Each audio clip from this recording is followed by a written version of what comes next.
მარველის გაუქმებული პროექტები ან პაუზაზე შემდგარი პროექტები, ბიუჯეტ ამისვეს კითხვა, ამ ვიდეოში მინდა გაგცეთ პასუხი, ასე რომ გავეშორეთ.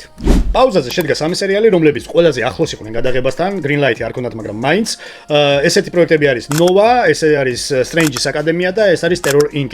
რაც უეჭველი გააუქმეს, ეს არის ფაქტურად 3 პროექტი, ეს არის მარადიულების მეორე ნაწილი, Faris Rain-ის მეორე სეზონი და პანტერის სპინ-ოფი ოკოიეზე უნდა გადაიღოთ კიდევ სერიალი. არის შეჭა ორი პროექტი, რომლებიც არც გაგრძელება ვიცით, არც გაუქმება ვიცით, არაფერი არ ვიცით საერთოდ.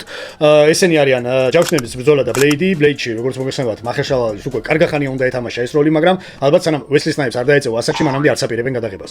Ghost Rider-ზე რა ხდებაო? ზუსტად ამ კითხვამ გამოიწვია ამ ვიდეოს ჩაწერა. რა ხდება? იყო პროექტი გამზადებული, უნდათ რომ გადაიღოთ, მაგრამ სცენარში უკვე ხელი შეეშალათ, ვერ დაწერეს სწორი სცენარი, რომ აი ეს Ghost Rider-ი საერთოდ MCU-ში რაღაცნაირად მieყვანათ და ჩემი აზრით ძალიანაც კარგი რომ ვერ ქნეს, იმიტომ რომ თავის დროზე Nicolas Cage-მა ისე გემრიელად ითამაშა Ghost Rider-ი, ნუ პირველი ნაწილი, მეორე ნაწილს და მესამე ნაწილზე არ ამაქვს საუბარი, რომ მე ძალიან მომწონს Nicolas Cage-ის ნათამაშები და ასევე ძებნილები უნდა გადაიღოთ. ის ძებნილები არავის ჩვენ გაიფიქრეთ, სადაც Shield-ის აგენტები ეძებენ ყველაზე ძებნილებს Marvel-ის სამყაროში. ყოველ შემთხვევაში ზაფხულში ჩვენ ისევ ადამიანობაზე ვიღებთ ფილმს, აგერ ადამიანობა ნუ არის გამოდის, ჩემი აზრით, აი ამ წელიწადს ჩვენ მართლა ძლიერი პროექტები გველოდება Marvel-ის პერსონაჟებზე, თუმცა ყველას ერთი და იგივე წარმოებელი არ აყავს, სადღაც Sony-ა, სადღაც Disney-ია. ყოველ შემთხვევაში ჩვენ უსურვოთ წარმატებები Marvel-ს. თქვენ კი მადლობა რომ ბოლომდე მიყურეთ და მომავალ შეხვედრამდე.